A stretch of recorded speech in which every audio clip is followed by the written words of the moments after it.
ঈদ আসবে, ঈদ আসবে, প্রতীক্ষা করতে করতে ঈদ এসে গেল।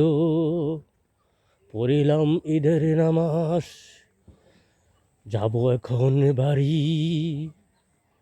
রয়ে গেল তো আমার পিতা মাতা আত্মীয় স্বজন, কবরের সেই মাটি, কবরের সেই মাটি।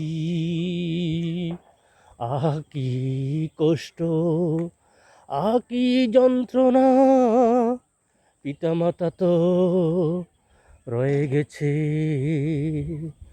কবরে। যেতে মন চায় না তাদেরকে রেখে, বিধাতার অমোঘ বিধান, যেতে হবে চলে বাড়িতে। নিঃস্ব একাকার হয়ে পিতা মাতা রয়ে গেল কবরে।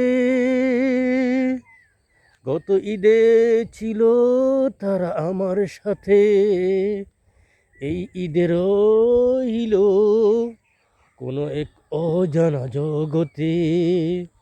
ফিরব বাড়িতে, পাবো না তাদের, কি যে শূন্যতা, কি যে শূন্যতা, কি যে শূন্যতা।